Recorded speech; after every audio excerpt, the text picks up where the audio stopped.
Welcome back to the Hope, the HOPE, helping our people elevate. If you're new here, welcome to the channel. To all my returning viewers, as I always say, welcome back, family. Today we dive into the incredible story of a woman whose name should be spoken into the classrooms and etched in the history of justice and liberation. Her name was Elaine Brown, an author, an activist, singer, and the only woman to lead the Black Panther Party. She was a force to be reckoned with during one of the most turbulent times in American history. There are programs that are detrimental to the community that have been supported essentially by the city and put upon the people by the city with really very little understanding on the part of the board members. And there are programs such as the Senior Citizens Transportation Program, which we've mentioned, which we attempted to get pushed through this board or pushed through the city, and which the city rejects through its various bureaucratic rules and so forth and so on. It's very difficult to talk about anything so concrete as someone here being given some side money. But it is very easy to see that the Model Cities program, after 3 years of operation in the city of Oakland and West Oakland in particular, has done essentially nothing for the people other than put in some streets and a few bus stations that will protect people from the rain partially. I definitely feel that that is directly related or indirectly related to the whole scheme of still attempting to make the party look as though we're a group of hoodlums or thugs or criminals. Bible Conference, Saturday, June 24th at the Oakland Auditorium. The Black Panther Party, with many other groups and organizations, has organized another community survival conference with 10,000 free full bags of groceries, while at the same time pushing the voter registration drive forward by hopefully registering over 10,000 voters and administering free 10,000 or more sickle cell anemia tests. On behalf of Akuno Sankofa Bay, you know what I'm saying? Jay, where you at? We're trying to help our people elevate. Hope. HOPE. We're giving them hope. We doing what we gotta do, you know. Every day, one step at a time, man. We're gonna make it happen. Helping our people elevate. Yeah.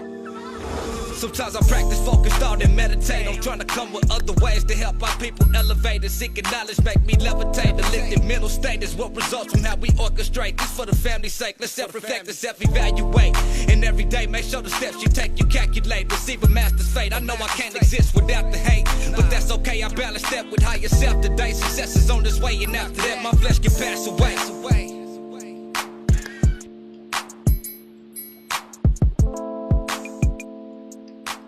Elaine Brown was born on March 2nd, 1943 in Philadelphia, Pennsylvania.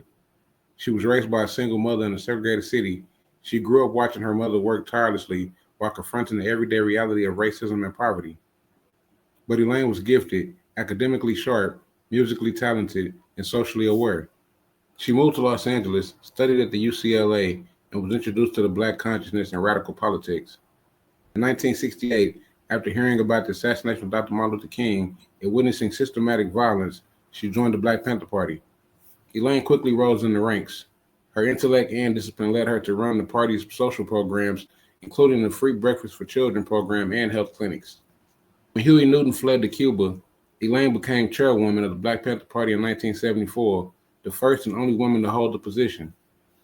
As a woman in a revolutionary movement dominated by men, Elaine faced sexism even within the party. Yet she remained steadfast, insisting on equality for women in the movement. Her leadership helped refocus the Panthers on community service and political education. Elaine left the party but never left the fight.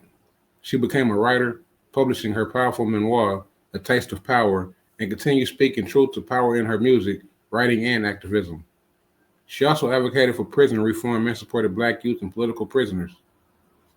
Elaine Brown's story is one of brilliance, resistance, and uncompromising courage. She reminds us that the revolution was never only about men with guns, it was also about women with vision, strong, strategic, and fearless.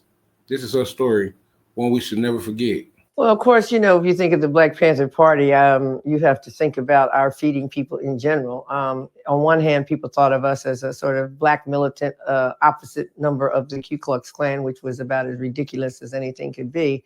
We had an ideology, we were Marxist-Leninists, and we had an understanding that our oppression was not the only form of oppression in America.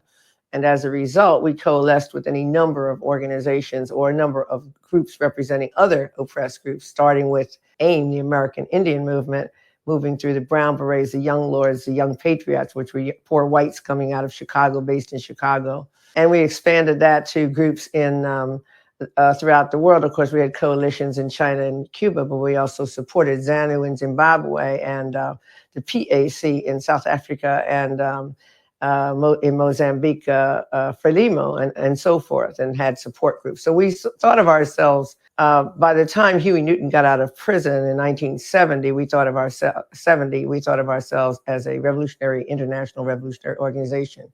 But we were the only organization that also said that we saw gay rights and gay liberation as a part of our struggle. That was a statement issued by Huey in 1970. And that was a truly incredible position because no one was saying anything about gay liberation as was part of the progressive movement or the radical movement or the revolutionary movements as they existed, certainly not Black people. Secondly, we talked about women's liberation very specifically as a part of our struggle. Thirdly, we talked about the rights of people who were of the elderly, and eventually we were able to give birth to the Great Panthers. We also talked about the question of not just environmental racism, but the environmental questions. And we formed a partnership and a coalition with the Trust for Public Land and created a project called Gardens in the Ghetto. So we were fully conscious that other people were oppressed groups, and we became more conscious about the rights of disabled people during that period between, we can say, 1971 and 2, and the time when we had the great sit-in at the federal building. The other thing is, I just saw a poster recently of a 1972 event where we gave away 10,000 bags of groceries to everybody who showed up at the Oakland Auditorium, free bags. We had free clinics. We had free food programs in general. We did all of these things because we saw these as building and organizing people around their basic needs and their right to have them, right to have food, right to have, freedom of movement and so forth. All of these rights were connected to us. And we recognized that when we joined with others and joined others with us, that our freedom was tied to the freedom of everyone else. And that is a very important thing. So we were not speaking just of rights under the law, civil rights, that is. We talked about the freedom of everyone.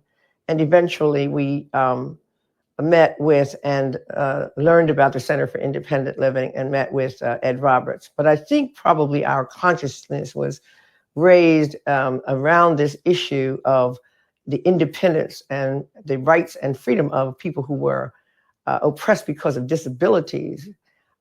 Because we had a brother in the party named Brad Lomax who had become afflicted with MS and who showed us that he was Black and he was poor, but we didn't think about how he was going to get around and be in the Black Panther Party if he didn't have the physical ability to be in the party. And so we had to transform our own thinking, which we did, which wasn't difficult because we were already recognizing the various aspects of oppression throughout the world and within the United States. So we decided to put our energy into also participating in any efforts on the parts of people, mostly led by the Center for Independent Living and Ed Roberts.